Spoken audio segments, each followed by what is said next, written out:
আগের দিনের ক্লাসে আমরা জৈব অভিব্যক্তির মতবাদের সাপেক্ষে যে প্রমাণ, এই প্রমাণ টপিকটি শুরু করেছিলাম এবং সেখান থেকে আমরা প্রথম প্রমাণ অর্থাৎ জীবাশ্ম গঠিত প্রমাণ এইটা জেনেছিলাম।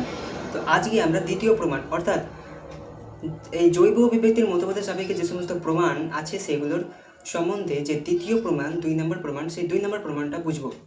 তো দেখো দ্বিতীয় প্রমাণটাকে কি বলছে। দ্বিতীয় প্রমাণটা হচ্ছে যে তুলনামূলক শারীরস্থানিক প্রমাণ। তুলনামূলক শারীরস্থানিক প্রমাণ কাকে বলে? এর সংজ্ঞা হচ্ছে যে বিভিন্ন জীবের অঙ্গের অন্তর্গঠনের সাদৃশ্য বৈসাদৃশ্য সংক্রান্ত আলোচনাকে তুলনামূলক শারীরস্থানিক বলে। বিভিন্ন জীবের বিভিন্ন প্রকার যে সমস্ত জীব আছে, ধরলাম ভিন্ন ভিন্ন প্রজাতির বিভিন্ন প্রকার জীব, সেই জীবেদের মধ্যে অন্তর্গঠন, তাদের যে গঠন, তাদের যে দেহ, সেই দেহের যে অন্তর্গঠন, অন্তর্বর্তী গঠন, অভ্যন্তরীণ যে সমস্ত গঠন, মানে অভ্যন্তরীণ হাড়, শিরা, ধমনিকা, মাংসপেশি, এই সমস্ত গঠন, এই সমস্ত গঠনের মধ্যে যে সমস্ত সাদৃশ্য মানে যে সমস্ত মিল দেখা যায় এবং বৈসাদৃশ্য মানে যে সমস্ত বিপরীত জিনিসপত্র মানে মিল দেখা যায় না, এই মিল দেখা যাওয়া এবং মিল দেখা না যাওয়া, এই টপিকটা নিয়ে যদি আলোচনা করা হয়, এই সংক্রান্ত আলোচনাকে বলা হচ্ছে তুলনামূলক শারীরস্থানিক প্রমাণ। আর এবার বলি, তুলনামূলক শারীরস্থানিক প্রমাণ মানে যে দুটি ভিন্ন প্রজাতির বা একই প্রজাতির দুটি জীব, বা ধরে নাও দুটি ভিন্ন প্রজাতির জীব, এদের অভ্যন্তরীণ যে গঠন, সেই গঠনের মধ্যে যে সমস্ত মিল দেখা যায় এবং যে সমস্ত মিল দেখা যায় না, মিল এবং অমিল, এই সংক্রান্ত যে পড়াশোনা, এই সংক্রান্ত যে আলোচনা, এই আলোচনাকেই বলা হচ্ছে তুলনামূলক শারীরস্থানিক প্রমাণ। এই তুলনামূলক শারীরস্থানিক প্রমাণ 4টি আমাদের এই সিলেবাসের মধ্যে, অর্থাৎ মাধ্যমিকের সিলেবাসে আমাদের 4টি সম্বন্ধে জানতে হবে। আরও হয়, কিন্তু আমরা প্রধানত 4টি জানবো। আর এই 4টির মধ্যে আজকে আমরা দুটো নিয়ে আলোচনা করব। 4টি কী কী? এর প্রকারভেদগুলি হলো যে 1 নম্বর হচ্ছে সমসংস্থ অঙ্গ, 2 নম্বর সমবৃত্তীয় অঙ্গ, 3 নম্বর নিষ্ক্রিয় এবং মেরুদণ্ডী প্রাণীদের হৃৎপিণ্ডের গঠন। এই 4 ধরনের আমরা জানবো কি তুলনামূলক শারীরস্থানিক অঙ্গ, অর্থাৎ তাদের মধ্যে কী কী সাদৃশ্য আছে এবং বৈসাদৃশ্য আছে। এবার এই 4টির মধ্যে আজকে আমরা দুটো নিয়ে আলোচনা করব। সেগুলো হলো সমসংস্থ অঙ্গ এবং সমবৃত্তীয় অঙ্গ। এই দুটো নিয়ে আজকে আমরা আলোচনা করব। তো চলো দেখে নেওয়া যাক সমসংস্থ অঙ্গ এবং সমবৃত্তীয় অঙ্গ জিনিসটা কি।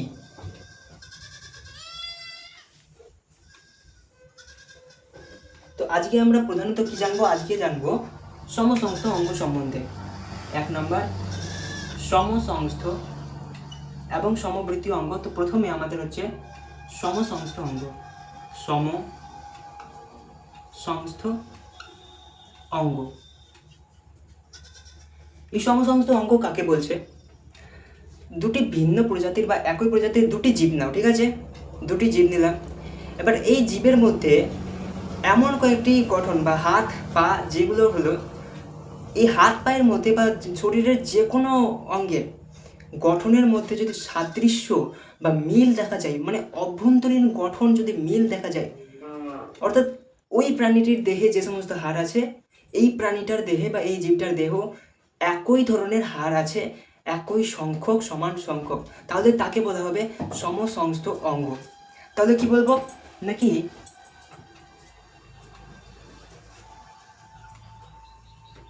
উৎপত্তি, কি বলবো? উৎপত্তি ও অন্তর্গঠন এক, ঠিক? সমসংস্থ অঙ্গ মানে তাদের উৎপত্তি একই হয়েছে, উৎপত্তিটা একই ধরনের এবং অভ্যন্তরীণ গঠন অর্থাৎ অন্তর্গঠন সেটাও এক। আর কি 2 নাম্বার বলছে এদের অভ্যন্তরীণ গঠন তো এক, কিন্তু বাহ্যিক দিক থেকে দেখতে আলাদা এবং কার্যগত দিক থেকে আলাদা। মানে তাদের গঠন একই হয়েছে, তাদের উৎপত্তি একইভাবে হয়েছে, কিন্তু সেই অঙ্গগুলো ওই জীবটার দেহে, সেই অঙ্গগুলো একই ধরনের অঙ্গগুলো যে কাজ করে এই জীবটার দেহে সেই অঙ্গগুলো কিন্তু ভিন্ন কাজ করে এবং অঙ্গগুলো দেখতেও কিন্তু আলাদা। তাহলে কি বলবো? 2 নম্বর আমরা বলবো যে বাহ্যিক গঠন ও কার্যগত দিক থেকে আলাদা।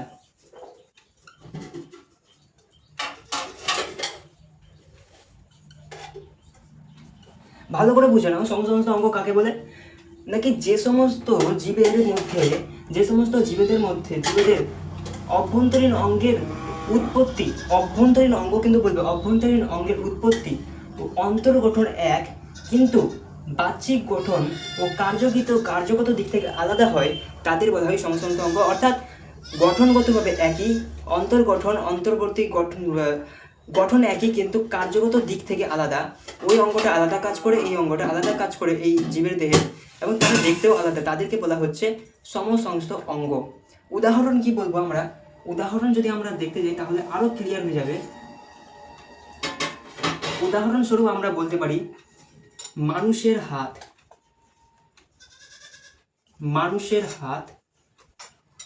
আর কি বিড়ালের অগ্রপদ,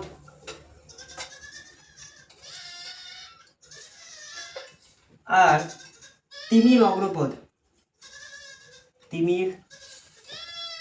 অগ্রপদ, আর হচ্ছে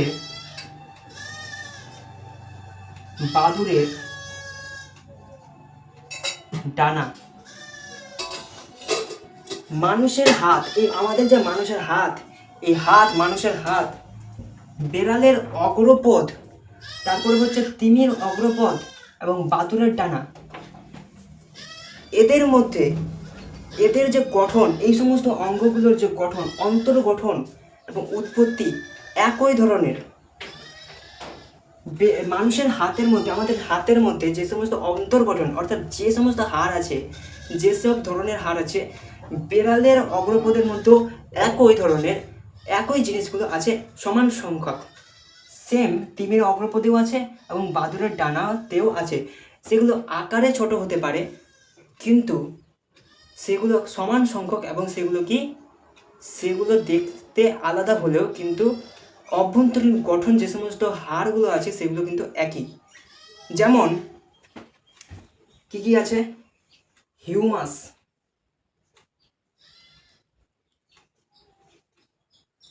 মানুষের হাতের ক্ষেত্রে হিউমাস, আর কি থাকছে, রেডিয়াস, তারপরে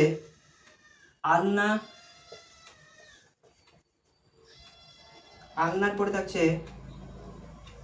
কার্পাল,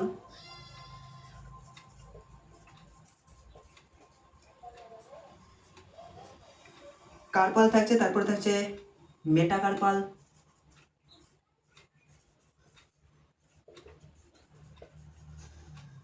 আর থাকছে ফ্যালাঞ্জেস।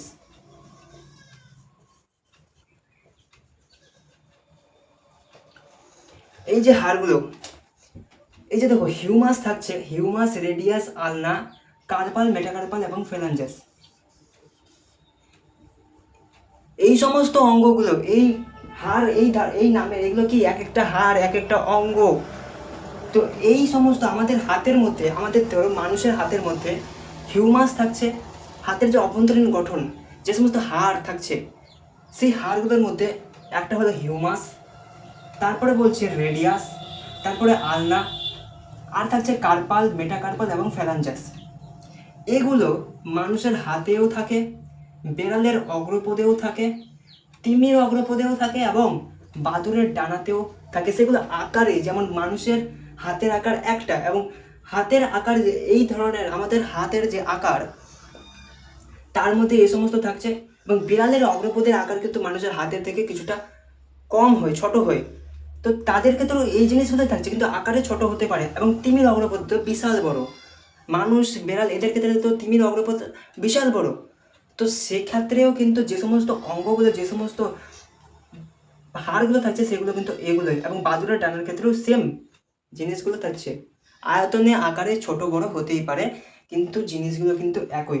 তো সমস্ত অঙ্গ মানে কি, এখানে এটা বলার আমার একটাই কারণ যে সমস্ত অঙ্গটাকে ভালোভাবে বোঝানো। সমস্ত অঙ্গ তাহলে কাকে বলবো, নাকি যে সমস্ত জীবেদের অভ্যন্তরীণ গঠনের উৎপত্তি এবং অন্তর্গঠন, এই যে এদের উৎপত্তি একই, এদের প্রত্যেকের উৎপত্তি একই এবং অভ্যন্তরীণ এই যে গঠন এটা কিন্তু এক, কিন্তু বাহ্যিক গঠন মানুষের হাত যেভাবে দেখতে, বেড়ালের অগ্রপত্য একদম সেভাবে দেখতে নয়, কিংবা তিমির অগ্রপত্য একদম পুরোটাই ভিন্ন, একই দেখতে কি না, বাদুড়ের ডানাটাও আলাদা। তো কি বাহ্যিক গঠনটা আলাদা এবং কার্যগত দিক থেকে আলাদা। যেমন আমাদের মানুষের হাত কী কাজে লাগে? মানুষের হাত কোনো কিছু ধরার খাওয়ার কাজে ব্যবহৃত হয়, কোনো কাজ করার কাজে ব্যবহৃত হয়। তো বেড়ালের অগ্রপথ কী কাজে ব্যবহৃত হয়? বেড়ালের অগ্রপথ তো হাঁটার কাজেই ব্যবহৃত হয় বেশিরভাগ। তিমির অগ্রপথ কী কাজে ব্যবহৃত হয়? সেটা সাঁতার কাটতে সেটা ব্যবহৃত হয়। বাদুড়ের ডানা সেটা উঠতে সাহায্য করে। তো কি আমরা এখান থেকে কি বুঝতে পারছি? যে প্রতিটা জিনিস অভ্যন্তরীণ গঠন এক এবং উৎপত্তিও এক, কিন্তু তারা কিন্তু কাজ করছে আলাদা আলাদা, তাদের কাজ কিন্তু আলাদা আলাদা, কাজ কিন্তু একই না। একেই বলা হচ্ছে সমসংস্থ অঙ্গ। উদ্ভিদদের ক্ষেত্রেও দেখা যায়। আমি প্রাণীটার উদাহরণটা দিয়ে আমি তোমাদের বুঝিয়ে দিলাম। এবার আসি সমবৃত্তীয় অঙ্গে। এটা মুছে দিচ্ছি। এই হচ্ছে আমাদের সমসংস্থ অঙ্গ। এবার 2 নাম্বার হচ্ছে সমবৃত্তীয় অঙ্গ। 2 নাম্বার কি? সমবৃত্তীয় অঙ্গ। সমস্ত অঙ্গতে আমরা যা জানলাম, সমবৃত্তীয় অঙ্গতে তার একদম বিপরীত, পুরোটাই বিপরীত জানবো। ঠিক আছে? সমবৃত্তীয় অঙ্গতে আমরা এখানে যে দেখবো যে উৎপত্তি। এবার এই সমস্ত অঙ্গ এবং সমবৃত্তীয় অঙ্গ এদের মধ্যে আমাদের অভিব্যক্তির এবং তাদের মধ্যে সম্পর্ক জানতে হবে। ঠিক আছে? কিন্তু সেটা আমি শেষে বলবো, একদম সেটা বলবো এবং পার্থক্য বলবো। আগে আমি এই জিনিসগুলো বুঝিয়ে দিই, যে সংজ্ঞাটা বুঝিয়ে দিই এবং উদাহরণ দিয়ে বুঝিয়ে দিই জিনিসটা কি, তারপরে অভিব্যক্তি ও তাদের মধ্যে সম্পর্ক জানবো, তারপরে পার্থক্য জেনে আজকের ক্লাসটি শেষ করবো। তো দেখো, সমবৃত্তীয় অঙ্গ মানে কি? সমবৃত্তীয় অঙ্গের ক্ষেত্রে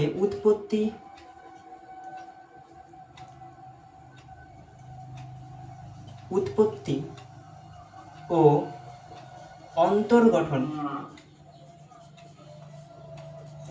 আগেরটাতে কি জানলাম? উৎপত্তি অন্তর্গঠন এক, কিন্তু এখানে ভিন্ন। 2 নাম্বার জানবো সমসংস্থ অঙ্গতে দেখলাম যে তাদের বাহ্যিক গঠন এবং কার্যগত দিক থেকে এক, কিন্তু এখানে মানে তাদের বাহ্যিক গঠন এবং কার্যগত দিক থেকে আলাদা, কিন্তু এটা এক। বাহ্যিক গঠন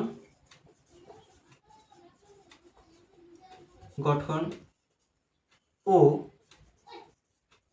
কার্যগত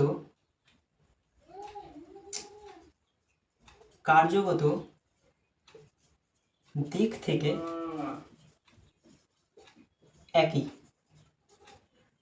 এবার বুঝো যে সমবৃত্তীয় অঙ্গ আমরা তাদেরকেই বলবো যাদের, যে সমস্ত জীবেদের অভ্যন্তরীণ অঙ্গের উৎপত্তি ও অন্তর্গঠন ভিন্ন, মানে তাদের উৎপত্তি অন্যরকম হয়েছে, অন্তর্গঠন এক না, কিন্তু তাদের বাহ্যিক গঠন বাইরের দিক থেকে দেখতে একই এবং কার্যগত দিক থেকে এক।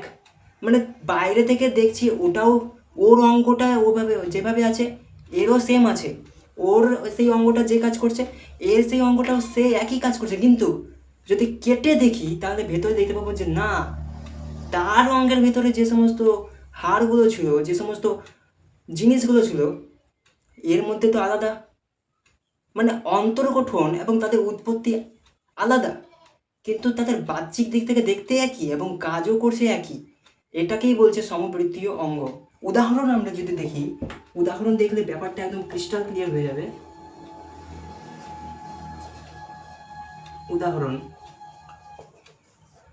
উদাহরণ যদি বলি আমরা, তো এর ক্ষেত্রে উদাহরণ হচ্ছে পাখির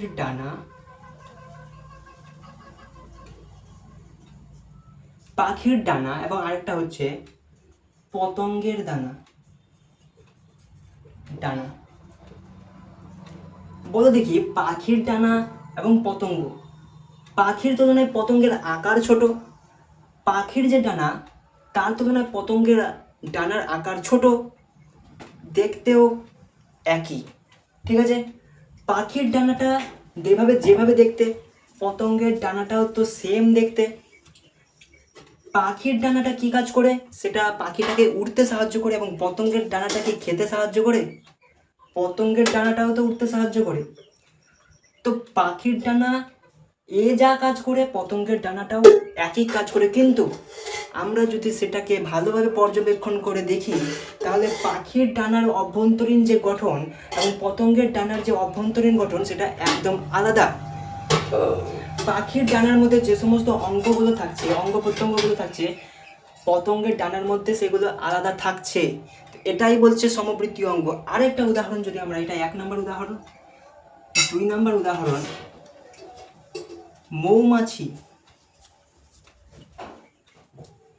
মৌমাছির হুল এবং কাঁকড়া বিছের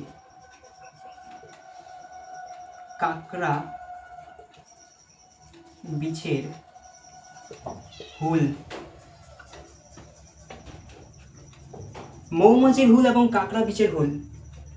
মৌমাছির হুলটা কি করে, আমাদের গায়ে যদি মৌমাছি একটা বসে যায়, তাহলে কি করবে? হুল পুঁতে দেবে। তো সেটা কি, মৌমাছির হুলটা সে নিজেকে, সেই হুলটাকে ব্যবহার করে নিজের আত্মরক্ষার জন্য। এবং কাঁকড়া বিছে সে যে হুল, কাঁকড়া বিছের যে হুল, সেও তো নিজের হুলটাকে নিজের আত্মরক্ষার জন্য ব্যবহার করে। তো দুটোই দেখতে একই, এর হুল যেমন তারও হুল তেমন, সাইজে ছোট বড় হতে পারে, কিন্তু কাজও একই, কার্যগত দিক থেকেও এক, কিন্তু অভ্যন্তরীণ গঠন, অন্তর্গঠন কিন্তু আলাদা। একেই বলছে সমবৃত্তীয় অঙ্গ। এ হচ্ছে আমাদের সমবৃত্তীয় অঙ্গ, এর উদাহরণ জেনে নিলাম। এবার আমাদের আসতে হবে একটা গুরুত্বপূর্ণ টপিক, যেটা হচ্ছে অভিব্যক্তি এবং সমসমস্ত অঙ্গের মধ্যে সম্পর্ক, আর অভিব্যক্তি ও সমবৃত্তীয় অঙ্গের মধ্যে সম্পর্ক। তো দেখো, এক এক করে জানবো। আগে সমসমস্ত সম্বন্ধে জেনে নিই, তারপরে জানবো সমবৃত্তীয়, তারপরে পার্থক্য। অভিব্যক্তি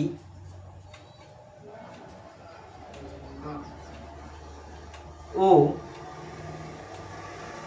সমসমস্ত অঙ্গের সম্পর্ক। এই যে সমসমস্ত অঙ্গকে কোন অভিব্যক্তি বলবো? একে বলবো আমরা অপসারী অভিব্যক্তি। একে কোন অভিব্যক্তি বলবো আমরা? একে বলবো অপসারী অভিব্যক্তি।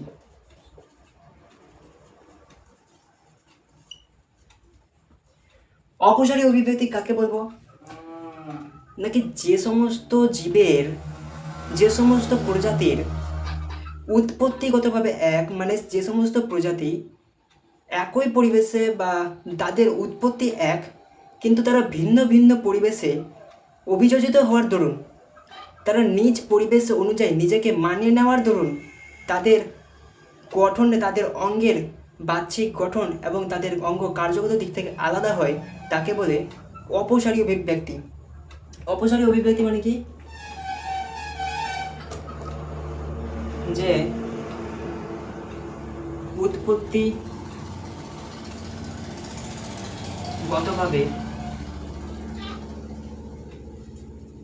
এক হলেও ভিন্ন ভিন্ন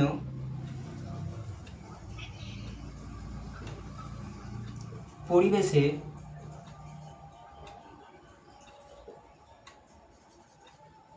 অভিযোজিত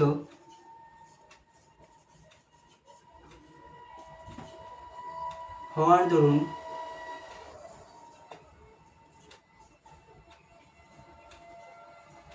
বাহ্যিক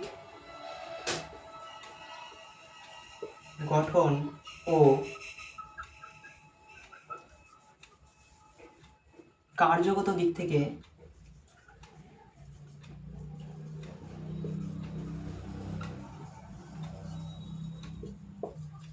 ভিন্ন হয়, তাকে অপসারী অভিব্যক্তি বলে। অভিব্যক্তি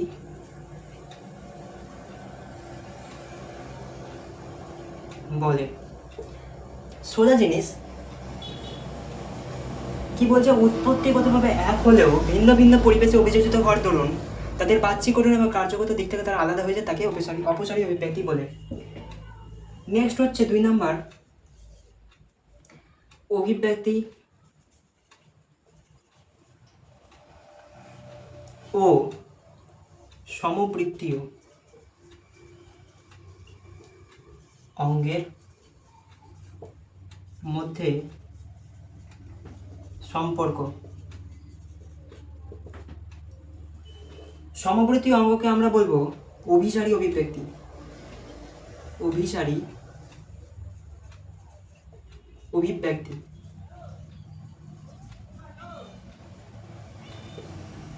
অভিসারী অভিব্যক্তি বলবো আমরা সমবৃত্তীয় অঙ্গকে। সমবৃত্তীয় অঙ্গ উৎপত্তি গঠনগত উৎপত্তি এবং অন্তর্গঠন আলাদা, কিন্তু বাহ্যিক গঠন এবং কার্যগত দিক থেকে এক, একেই বলছি আমরা অভিসারী অভিব্যক্তি। তো অভিসারী অভিব্যক্তি আমরা কাকে বলবো? উৎপত্তি, যেখানে এখানে লিখবে যে সমস্ত জীব প্রজাতি লিখবে, কিন্তু এটা উৎপত্তি ও অন্তর্গঠন ভিন্ন কিন্তু একই পরিবেশে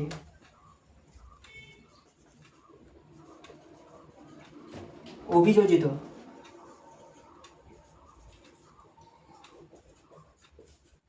হওয়ার দরুন বাহ্যিক গঠন ও কার্যগত দিক থেকে, কালি শেষ হয়ে গেছে আমার, কার্যগত দিক থেকে এক, তাকে বলে অভিসারী অভিব্যক্তি।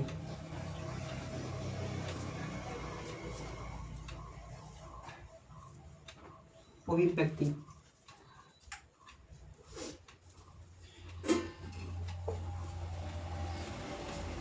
এটাও সোজা জিনিস কি, উৎপত্তি এবং অন্তর্গঠন আলাদা, কিন্তু একই পরিবেশে তারা যেহেতু অভিযোজিত হয়েছে ভিন্ন ভিন্ন প্রজাতির জীবগুলো, তো একই পরিবেশে অভিযোজিত হওয়ার দরুন তাদের বাহ্যিক গঠন এক হয়ে গেছে এবং কার্যগত দিক থেকেও তারা এক হয়ে গেছে, একেই বলছে অভিসারী অভিব্যক্তি। এবার আমাদের জানতে হবে এখানে এদের মধ্যে পার্থক্য, যেটা মাস্ট, পার্থক্যটা জানতেই হবে। কি জানতে হবে? পার্থক্য। দেখো, পার্থক্য করার আগে তোমাকে কিন্তু একটা জিনিস খেয়াল রাখতে হবে, পার্থক্যতে তোমাকে কিন্তু বিষয় দিতেই হবে। বিষয় যদি না দাও তাহলে তোমার কিন্তু নাম্বার কাটার অনেকটাই চান্স বেড়ে যাচ্ছে, নাম্বার কিন্তু কেটে নিবে। তো তোমাকে বিষয় দিয়ে দিতে হবে। বিষয় তুমি যদি ভালোভাবে পার্থক্যটা নাও লিখো, তোমার বিষয়টা দেখবে, তোমার বিষয়টা কি লিখেছো তো সেটা কিন্তু লিখবে বিষয় এক। তাহলে পার্থক্য লেখার নিয়ম কি, এইদিকে একটা বিষয়ের জন্য ফাঁকা ঘর দিবে, ঠিক আছে, আর এখানে এই ঘরটাকে অর্ধেকটা কেটে নেবে, অর্ধেকটা এখানে লিখে দেবে বিষয়, আর যার যার মধ্যে পার্থক্য করতে বলবে এখানে সমস্ত অঙ্গ,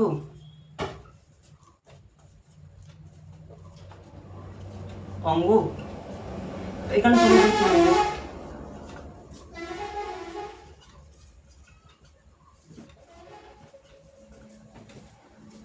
প্রথম বিষয় আমরা কি লিখব? সমসমস্ত এবং সমবৃত্তি অঙ্গের মধ্যে 3টা পার্থক্য আমি তোমাদের বলবো। প্রথমটা হচ্ছে উৎপত্তি। 1 নম্বর কি? উৎপত্তি। সমস্ত অঙ্গগুলো কি উৎপত্তিগতভাবে এক? উত্তর হ্যাঁ। তো কি সমস্ত অঙ্গগুলি, বা এখানে তুমি লিখবে ডাইরেক্ট যে এরাও লেখার দরকার নাই, ডাইরেক্ট লিখে দিবে উৎপত্তিগতভাবে এক। কিন্তু সমবৃত্তি অঙ্গগুলি উৎপত্তিগতভাবে তো এক নয়, বাহ্যিক গঠন এক, কিন্তু উৎপত্তি তো আলাদা। তো এখানে লিখবে উৎপত্তিগতভাবে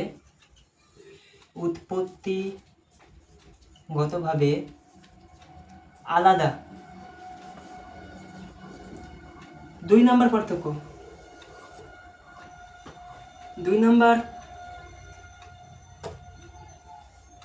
একটা জানলাম উৎপত্তি, তো এদের কাজটা কি একই? উৎপত্তি, উৎপত্তি একজনের এক, একজনের আলাদা। কাজটা কি? কাজ, কার্যগত দিক থেকে এও কালিয়ে কি লিখবো? কার্যগত দিক থেকে আলাদা সমস্ত অঙ্গ, কিন্তু এরা কার্যগত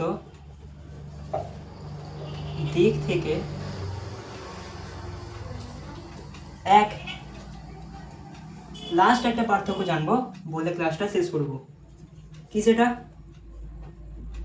বিবর্তনের প্রকৃতি। এই যে অভিব্যক্তি বললাম না, যে একটা অপসারী, একটা অভিব্যক্তি, অপসারী অভিব্যক্তি, একটা অভিসারী অভিব্যক্তি, তো সেটাই এখানে লিখে দিব, ব্যাস হয়ে যাবে। এটাকে আমরা বলবো, এখানে অভিব্যক্তি বলবো না, এখানে বলবো বিবর্তনের, বিবর্তনের প্রকৃতি, মানে অভিব্যক্তির প্রকৃতি।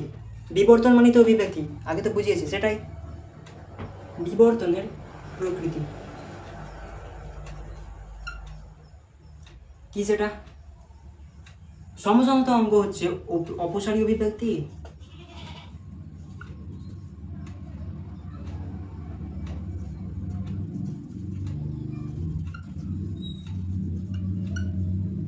এবং সমবৃত্তীয় অঙ্গ হচ্ছে অভিসারী অভিব্যক্তি।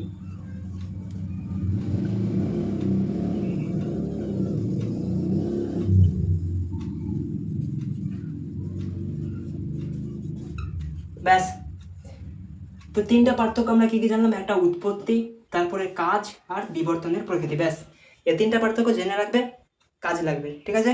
তো এই হচ্ছে আমাদের আজকের এই যে তুলনামূলক শারীরবৃত্তীয় শারীরস্থানিক প্রমাণ, 4টা জানতে হবে, তার মধ্যে 2টো আজকে জানলাম। গরম পড়ছে অনেক, তাই বেশি ক্লাস করতে পারছি না, তাই তো এর মধ্যে থেকে আমাদের সমবৃত্তীয় সমসংস্থ অঙ্গ বা সমবৃত্তীয় অঙ্গ সম্বন্ধে জানলাম। পরের দিন আমরা পরের ক্লাসে বাকি যে 2টো নিষ্ক্রিয় অঙ্গ এবং ওই মেরুদণ্ডের যে গঠনটা আছে সেটা আমরা শেষ করব, বলে সেটা আমরা আজকে এটা শেষ করব। তারপরে আরও আছে, সেগুলো আমরা এই যে জৈব অভিব্যক্তির মতবাদের সাপেক্ষে প্রমাণ, সেগুলো জানবো। আজকের ক্লাসটি এখানে এডি করছি। সবাই ভালো থেকো, সুস্থ থেকো, দেখা হচ্ছে নেক্সট ক্লাসে।